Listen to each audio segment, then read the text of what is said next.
All right, so continuing in the proof of Lagrange's theorem, oops, 1 second, we're down to one last subcase, and that's the case where we have that m is the minimal natural number where this equation is solvable, and we're assuming that m is a number bigger than 1. That's the minimal one's bigger than 1. It's an odd number, and m times p is a sum of 4 squares. All right, so we want to see what kind of contradiction we get out of this, and it's very similar to the proof of what we did for the sum of 2 squares.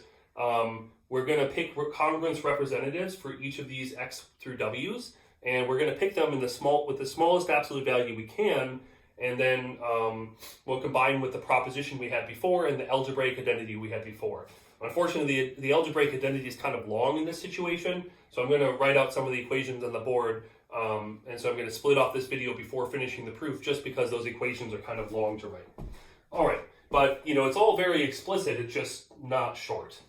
All right, so let's again, pick A, B, C, D congruence class representatives for these 4 numbers.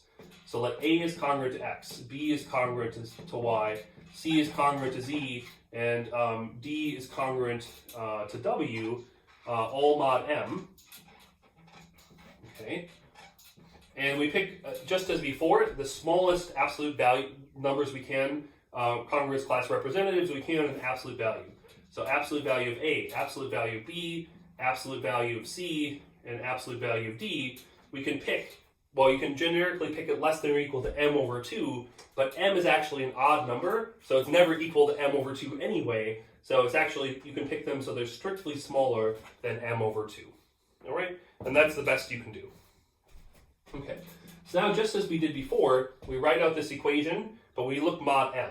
So all the x's, all these variables are congruent to the a, b, c, d, so mod m, I can replace these x, y, z, w by a, b, c, d. So therefore I get a squared plus b squared plus c squared plus d squared.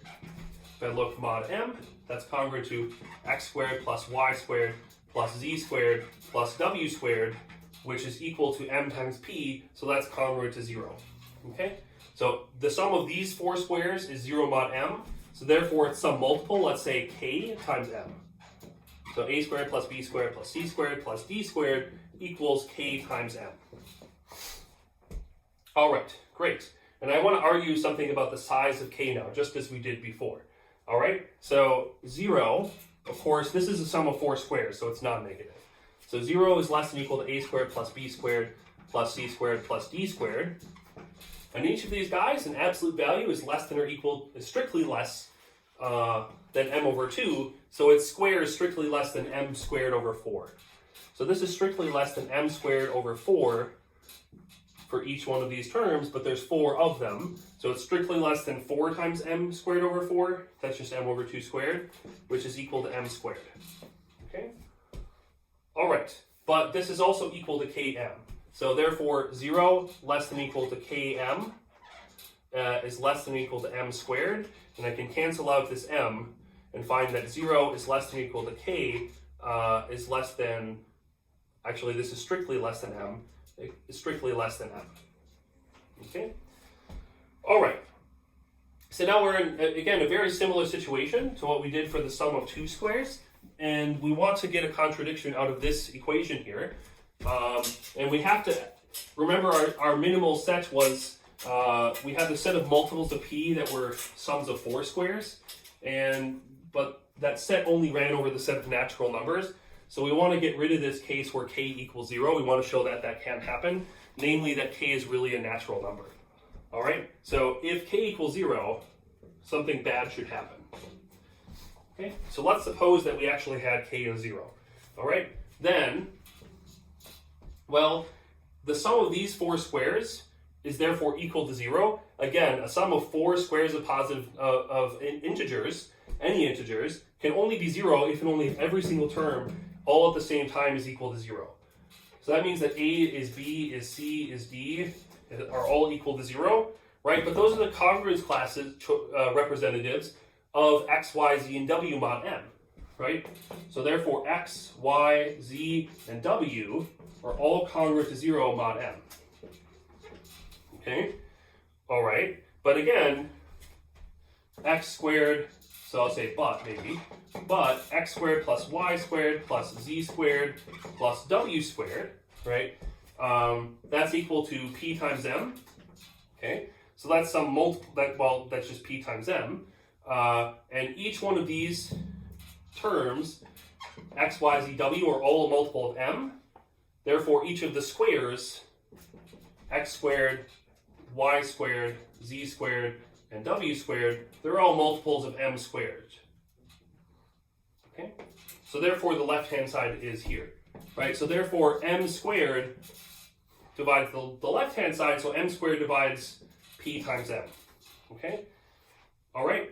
And therefore, again, just as we had before, m divides p, right? And we also saw m was the minimal number that made this choice work, right? And we had in our proposition, right?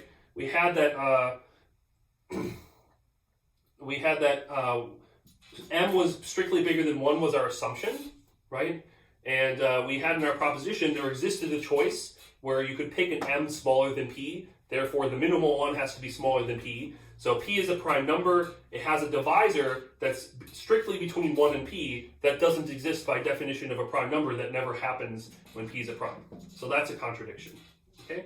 So therefore, we can actually replace this inequality and say that, if I just put some stars around this, this is what we've learned. K is actually at least 1, namely k is a natural number. It's strictly less than m, where we have this equation, sum of these 4 squares is equal to k times m. All right, so that's basically what we'll need to conclude the proof, but we'll have to write out some algebraic steps, and in the next video I'll start writing those on the board right now before we film, because otherwise you'll just be watching me write it on the shaky board. But basically we're kind of in the home stretch now, except you do have to actually do some algebra.